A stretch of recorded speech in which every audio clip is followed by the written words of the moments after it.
So magandang umaga po sa inyong lahat. Ngayon po ay ating itatry ang ating kokoli at ipapakita kung paano niya nanuneutralize ang soil pH. So sa pagsagawa po ng ating trial, meron tayo ditong cigarette ash, which is alkaline po. And then meron po tayo ditong coke na acidic na nagre-representa sa ating lupa na acidic po. At meron tayong kokoli vidal na mag-neutralize po ng soil pH.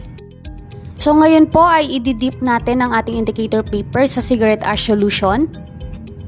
So kung inyo pong makikita ay nag-iba ang kulay ng ating indicator paper matapos siyang ilublob sa ating cigarette ash alkaline. At gamit po ang ating indicator paper ay makikita natin na ang ating soil ay nasa green, which is alkaline po siya. So ngayon ilulublob po natin sa kokoli. At ating pong makikita ang pagbabago ng kulay nito. So makikita po ninyo na nagbago ang kulay niya. Ibig sabihin, ang ating kokoli po ay nakakatulong sa lupa natin na bumalik ito sa kanilang pagiging neutral. Susunod po ay itatry naman natin ito sa coke, which is acidic.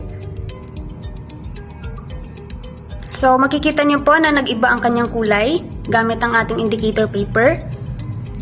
At base po sa ating indicator chart ay naging number 4 po ang kanyang pH, which is acidic po.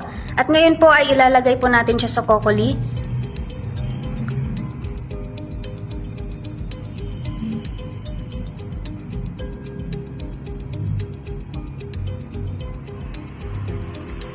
Atin pong makikita na nag-iba po ang kanyang kulay at ngayon po ay titingnan po natin ang kanyang soil pH.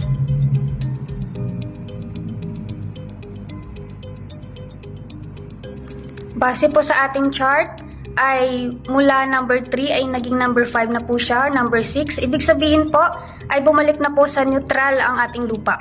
So from acidic ay naging neutral po sa pamamagitan ng tulong ng ating kokoli vidal.